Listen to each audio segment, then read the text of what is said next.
Hey everyone, welcome to In Studio. I'm Evan Reel, and today I am joined by the stars of Netflix's new series, Black Earth Rising, John Goodman, Michaela Coel, and showrunner and star Hugo Blick.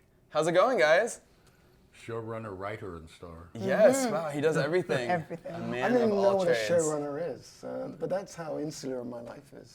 It's very good. Is it? Is it good? Yeah. Good, I'm so happy. Do you feel like the show has come at a particularly poignant time where it seems like politics are pulling people apart, not only in the UK, but also in the US? Oh, when is Well, politics not? politics has certainly gotten worse than this would show. Right. I mean, yeah, it's gotten worse. And then for me, I think there is the interior argument that you're alluding to, whether to build walls, literally, about our world being kind of, in the West, kind of growing nationalism to levels of degree, and we're looking inward. And I guess one of the reasons of making this story was in order to engage with the reality is that we may wish to look inward nationally, dotted around both here in the US and in the UK at the moment, but actually outside hasn't gone away. And our involvement with the outside remains, and so does our responsibilities. Right. Now, I would imagine the research process going into this would be rather intense given all the history about the Rwandan genocide. For each of you, what was that like, learning about all this history? Painful. Yeah. Not exactly guilt-producing, but yeah, guilt-producing. Just how ignorant I'd been. But it just reinforced what I knew before, that the colonial chickens have come home to roost, and the dues are mighty. Fortunately, it landed on the people of Rwanda with both feet, and that it always had. There was always the ones to suffer. I read a lot. I read a book called A Thousand Hills by Paul Kinser, I think. Stephen Kinser. Yeah, Stephen Kinser. I too didn't know anything until I got my first script, and I was embarrassed by my lack of knowledge. How did I not know this? Asking everybody instead of kind of just accepting my own ignorance and probably forgetting, not seeing things as important. And this script, the script's kind of led me down a path of trying to inform myself about things that are quite painful. And you by living in the West, I am already involved. On a much lighter note, the show is instantly bingeable. I could not stop watching it, and I am so happy that I had all 8 episodes at my disposal. I could not stop watching, like I said. So are you happy that the show is now on Netflix after a run on BBC Two? Does it feel like the perfect home? Yes. Yeah. It's entirely that. I mean, it is a chewy piece of work, let's be honest. You know, you've got to go in there and go, right, how do I start and where will I end? And if you go there with the whole story available to you, you can stop when you want and you can pick up when you like. Right, and I was rewatching parts as well. Yeah, and then you really which can. was You can do nice. whatever you like, a little bit like a book, you know, that you can choose your timings. Yeah. And I think that's brilliant for a chewy story like this. Yeah, absolutely. John and Michaela, how do you think your comedic backgrounds helped your performances in the show? I didn't think about it, but when you're doing comedy, you have to be more aware, more technically searching for timing and where the laugh is, how to get into it, how to get out of it. And it's much the same with my character. It lended itself to a great repartee with her and the other characters, how I thought they felt about the character. And it made for a more interesting way to approach. Just, where is it? Let's change it up. Maybe we can throw them a curve here. Yeah, definitely. What about for you, Michaela? The comedy, how does the comedy, I mean, I would love to know. I wonder if I really enjoy speaking these lines, even when they're harrowing, there's a enjoyment to it, of when you land something and how you respond. Maybe I see it as kind of like a little tennis match, and maybe there's a comfort in the fact that we both know how to laugh. Even our first scene was quite a, Yeah, but it felt, it was the coffee time, right? The coffee cup, when you give me some coffee. I don't want to do any spoilers. But Wow, yeah. that's a big one. Yeah, no, the coffee. When you give me the coffee. You better not Cut tell that. them. Can we just cut that? Yeah, let's please cut that. And trying to get your lines in while there are trains approaching. Yeah, that's always. Yes. I mean, in France, they call comedians, and when we were filming in France, there was someone with the comedians now, and I was sort of going, is that a little bit kind of rude? And in fact, it's just what the great actors are called, as comedians. And I think it's the highest form of kind of rhythmic understanding. And I think if you can deliver a great comedic line, as both these two can, I think drama is just a little easier. Yeah. No, this project must have been so different for you, John. A lot different than working on The Conners. How did the two projects compare? Well, it's always a matter of style. Yeah. And then forgetting about it. Yeah. It's just a search for things. And in this case, it was a joy to say the lines. It just was right there. And you don't have to dig around too much or work too hard. We have each other. Right. And we have this brilliant script. It's just a matter of style and losing that. But you have to recognize it first and then forget about it. What's so interesting about John is that everything he does is that great screen thing, which is it seems to be John, but he manages by being essentially himself to shift himself to become something else. You know, he doesn't reach for anything, but by not reaching, it does shift. It's a strange thing. It's like the opposite. Someone like Laurence Olivier has to put everything on, noses and God knows what, to be different. He kind of just actually brings himself to his center, and then it shifts. Probably by the rhythm. Makes it look effortless. It's just amazing. Yeah, that's the thing that is a joy to watch. Now, Hugo, you also star in the film. You play Blake. What was it like juggling all the responsibilities of show running and then also being an actor in the series? Well, you got to have a good DOP. That's Yeah. what you gotta have. So they kind of look after you. Yeah. It's interesting. I mean, you spend a lot of your life as a director sort of helping others maybe get onto the horse and ride, and sometimes it's the only thing I've been trained to do from acting. So it's kind of quite useful just to get on the horse once in a while yourself. Yeah. It reminds you of how difficult it is.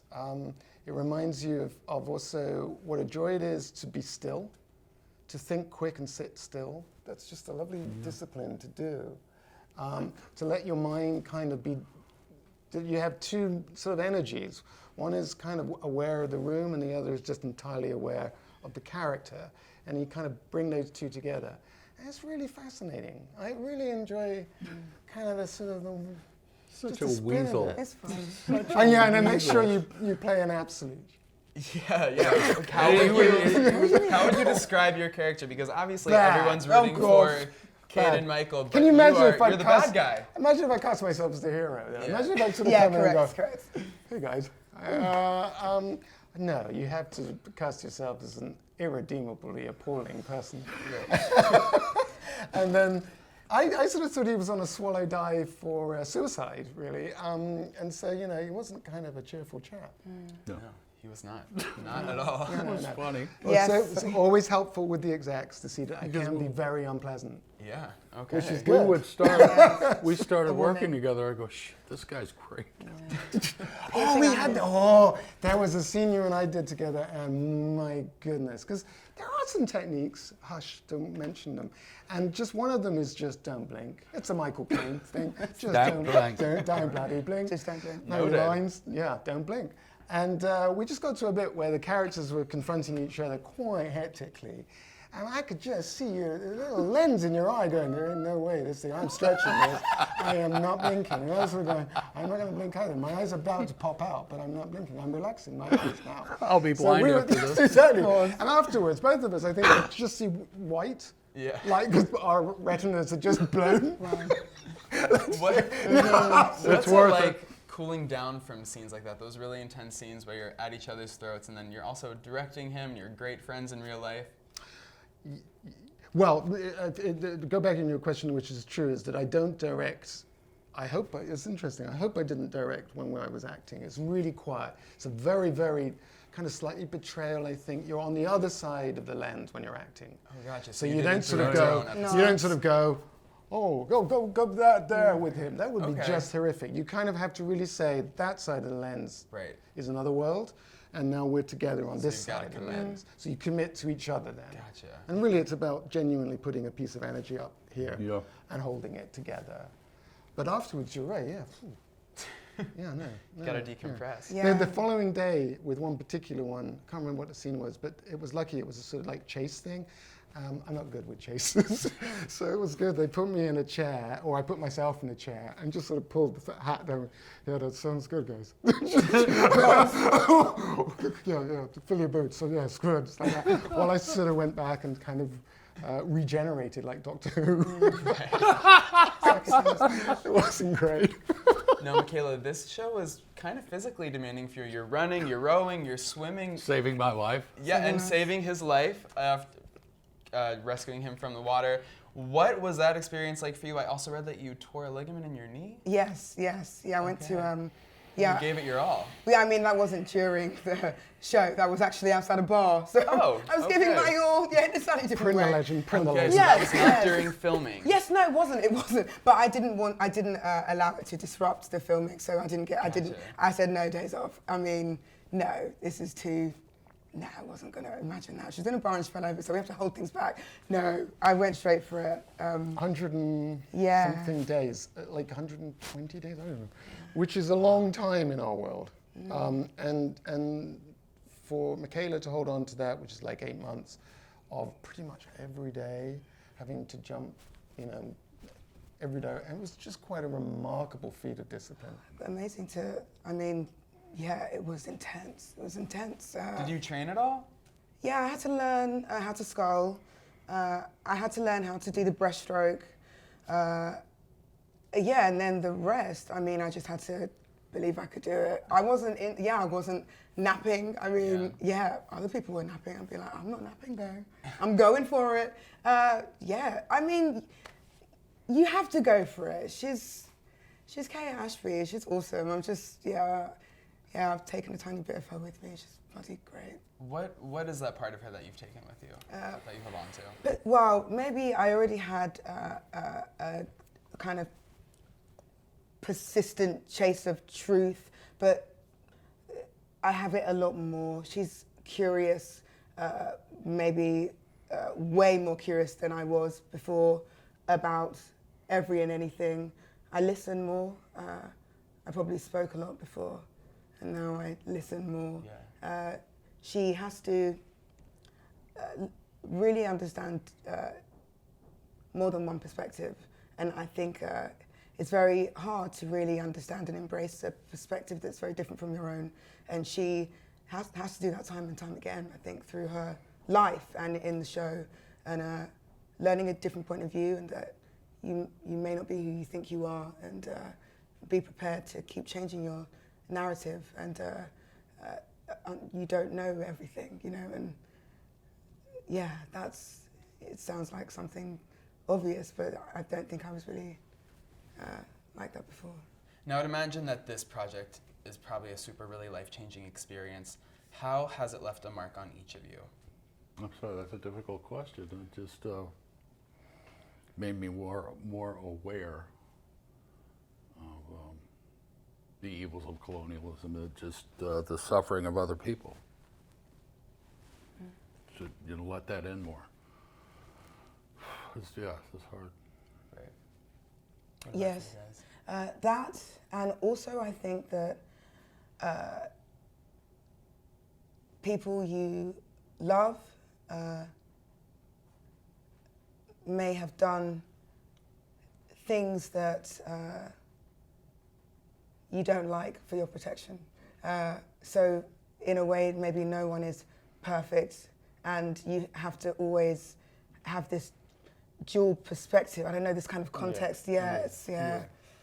Including you, like no one is one thing. So to always be, that, I don't know. Mine was be curious. This is the thing makes you want, be curious, and then learn to forgive. Gotcha. Very well said. Well, thank you guys so much for stopping by. You guys can check out Black Earth Rising, streaming now on Netflix.